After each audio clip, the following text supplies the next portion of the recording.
Thrissur corporation തിരഞ്ഞെടുപ്പിലെ LDF തോൽവിക്കുള്ള കാരണം അത് സ്ഥാനാർത്ഥി നിർണയം വൈകിയതും പാർട്ടിക്കുള്ളിലെ തർക്കങ്ങളുമാണെന്ന് CPIM തന്നെ വിലയിരുത്തുകയാണ്. കോർപ്പറേഷൻ പരിധിയിൽ രാഷ്ട്രീയ വോട്ടുകൾ വർദ്ധിപ്പിക്കാൻ കഴിയാത്തത് പോരായ്മയായെന്നും ജില്ലാ ഘടകം വിലയിരുത്തുന്നുണ്ട്.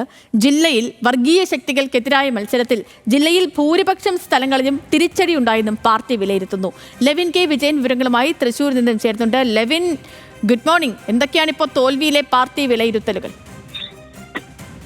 Good morning. കഴിഞ്ഞ ദിവസങ്ങളിലായി ഇന്നലെ ചേർന്ന ജില്ലാ കമ്മിറ്റിയും തൊട്ടടുത്ത ദിവസം മുൻപ് ചേർന്ന ജില്ലാ സെക്രട്ടേറിയറ്റിലുമാണ് ജില്ലയിലെ തദ്ദേശ തെരഞ്ഞെടുപ്പ് പരാജയം സമ്പൂർണ്ണമായി ജില്ലാ കമ്മിറ്റിയും സെക്രട്ടേറിയറ്റും ചർച്ച ചെയ്തത്. പ്രധാനപ്പെട്ട വിലയിരുത്തലുകളായി ഇതിനോടകം ജില്ലാ കമ്മിറ്റി, ജില്ലാ സെക്രട്ടേറിയറ്റ് യോഗങ്ങളിൽ ഉരുത്തിരിഞ്ഞു വന്നത് ജില്ലയിലെ പൊതു സാഹചര്യം പരിശോധിക്കുമ്പോൾ വർഗീയ ശക്തികൾ ഒന്നിച്ച് എതിർത്തതാണ് പരാജയത്തിന്റെ മുഖ്യ കാരണമായി ജില്ലാ കമ്മിറ്റിയും സെക്രട്ടേറിയറ്റും വിലയിരുത്തുന്നത്. അതായത് വർഗീയ ശക്തികൾ പല സ്ഥലങ്ങളിലും RSSനും BJPക്ക് സ്വാധീനമുള്ള കൊടുങ്ങല്ലൂർ ഒഴികെയുള്ള സ്ഥലങ്ങളിൽ അടക്കം ഒന്നിച്ച് ഇടതുപക്ഷ മുന്നണിയെ എതിർത്ത് നിന്നു. അത് പരാജയത്തിന്റെ പ്രധാനപ്പെട്ട കാരണമായി മാറിയിരിക്കുന്നു എന്നുള്ളതാണ് വിലയിരുത്തപ്പെടുന്നത്. മറ്റൊന്ന്, ശബരിമല വിഷയം ജില്ലയിൽ എത്ര കണ്ട് ഏശിയിട്ടുള്ള വിഷയമല്ല. അതില് കൊടുങ്ങല്ലൂർ, ഗുരുവായൂർ തുടങ്ങിയ ക്ഷേത്ര നഗരികളിലെ വലിയ വിജയങ്ങൾ തന്നെയാണ് ഉദാഹരണമായി കാണിക്കുന്നത്. മാത്രമല്ല, കീഴ്ഘടകങ്ങളിലെ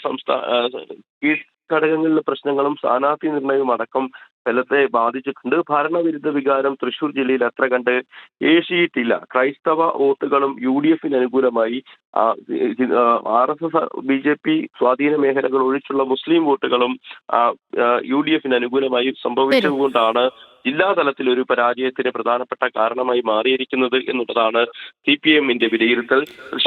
ശരി, വ്യക്തമാണ്. അപ്പോൾ ലെവിൻ കെ വിജയനാണ് തൃശൂരിൽ നിന്ന് വിവരങ്ങൾ നൽകിയത്.